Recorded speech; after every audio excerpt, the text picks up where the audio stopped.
আপোনালোকৰ কাৰণে গুৰুত্বপূৰ্ণ ভিডিঅ' লৈ আহিছোঁ। সেইটো ভিডিঅ' হ'ল, যদি আপোনালোকে এইবাৰ নতুনকৈ ভোটাৰ আইডি কাৰ্ড এপ্লাই কৰিছে, তেনেহ'লে কিন্তু আজি নতুন ভোটাৰ লিষ্ট মুকলি হৈ গ'ল। যিহেতু ইলেকশ্যন আহি গ'ল, সেইকাৰণে কিন্তু আপোনালোকে ভোটাৰ লিষ্টটো চেক কৰিব লাগিব। যদি আপোনালোকৰ ভোটাৰ লিষ্টত নাম থাকে, তেনেহ'লে কিন্তু আপোনালোকে ভোট দিব পাৰিব। সেইকাৰণে আপোনালোকে অতি সোনকালে আজিয়ে নতুন ভোটাৰ লিষ্টটো চাই লওক যে আপোনালোকৰ লিষ্টত নামটো আহিছে নে অহা নাই। কেনেকুৱাকৈ আপোনালোকে আপোনাৰ মোবাইলৰ পৰা নতুন ভোটাৰ লিষ্টটো ডাউনলোড কৰিব আৰু চেক কৰিব। মই হৈছে এইটো ভিডিঅ'ত আপোনালোকক সম্পূৰ্ণ প্ৰচেছ দেখুৱাই দি আছোঁ, চাই লওক। এতিয়া আপোনালোকে ফাৰ্ষ্ট এইটো অপশ্যনত আহি যাব। মই কিন্তু আপোনাৰ সুবিধাৰ কাৰণে অপশ্যনৰ লিংকটো মোৰ ডিছক্ৰিপশ্যনত দি দিছোঁ। ডাইৰেক্ট ক্লিক কৰি এইটো অপশ্যনত আহি যাব। অহাৰ পিছত আপোনালোকে ইয়াত চাব, ইয়াত এপলত দিয়া আছে ছাৰ্ভিচ। ইয়াত ছাৰ্ভিচৰ 1 নম্বৰ অপশ্যন দিয়া আছে ডাউনলোড ইলেক্ট্ৰিকেল ৰোল। এতিয়া আপোনালোকে সেইটো অপশ্যনৰ ওপৰত ক্লিক কৰিব, ডাউনলোড ইলেক্ট্ৰিকেল ৰোল। এতিয়া কিন্তু আপোনাৰ ওচৰত আৰু এটা নতুন পেজ ইয়াত অপেন হৈ যাব। এনেকুৱাকৈ ফাৰ্ষ্ট চাব 1 নম্বৰত দিয়া থাকিব চিলেক্ট ষ্টেট। এতিয়া আপোনালোকে চিলেক্টৰ ওপৰত ক্লিক কৰিব। এতিয়া ইয়াত আহি যাব আপোনালোকৰ ষ্টেট নাম। এতিয়া আপোনালোকে ইয়াত চাই ল'ব যে ইয়াত আপোনাৰ ষ্টেট নাম কোনটো হয়। এতিয়া আপোনালোকে ফাৰ্ষ্ট ইয়াত আপোনালোকৰ ষ্টেট নাম চিলেক্ট কৰি লৈ ল'ব। ইয়াত ক্লিক কৰিব, ষ্টেটৰ ওপৰত ক্লিক কৰিব। তাৰপিছত ইয়াত অলৰেডি ইয়াতো 2026 আহি যাব।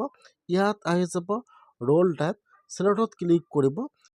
যিহেতু আপোনালোকে নতুন ভোটাৰ লিষ্টটো চেক কৰিব যে আপোনালোকৰ ভোটাৰ লিষ্টত নামটো আহিছে নে অহা নাই।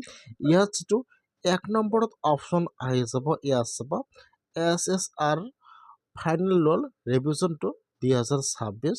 ইয়াত অলৰেডি চিলেক্ট কৰা আছে, তথাপি আপোনালোকে এবাৰ চাই ল'ব। আপোনালোকে ইয়াৰ পৰা 1 নম্বৰ অপশ্যনটো চিলেক্ট কৰি লৈ ল'ব। তাৰপিছত ইয়াত আহি যাব আপোনালোকৰ ডিষ্ট্ৰিক্টৰ নাম, চিলেক্টত ক্লিক কৰিব। ইয়াত আহি যাব আপোনাৰ ডিষ্ট্ৰিক্টৰ নাম। এতিয়া আপোনালোকে ইয়াত আপোনালোকৰ ডিষ্ট্ৰিক্টৰ নামটো চিলেক্ট কৰি লৈ ল'ব। তাৰপিছত চিলেক্টত ক্লিক কৰিব। ইয়াত আহি যাব আপোনালোকৰ এছেম্বলি নাম। এতিয়া আপোনালোকে ইয়াত চালে ইয়াত যিটো আপোনালোকৰ এছেম্বলি নাম হয়, আপোনালোকে ইয়াত আপোনাৰ এছেম্বলি নামটো চিলেক্ট কৰি লৈ ল'ব। ইয়াত অলৰেডি লেংগুৱেজটো এছামিছ আহি যাব।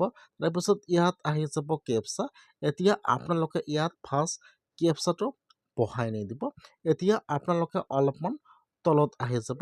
ইয়াত চাব দিয়া থাকিব পাৰ্ট নং এণ্ড পাৰ্ট নাম। ইয়াত আহি যাব আপোনালোকৰ চেণ্টাৰৰ নাম।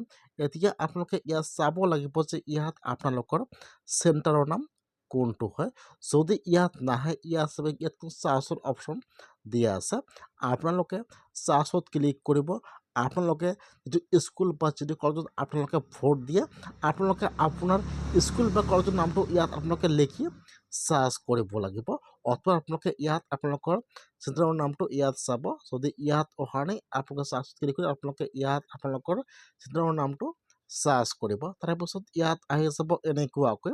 এতিয়া আপোনালোকে ইয়াত ফাৰ্ষ্ট টিপ মাৰ্ক দিব। তাৰপিছত ইয়াত যি কেপচা আহিছে, এতিয়া আপোনালোকে ইয়াত কেপচাটো বহাই দিব।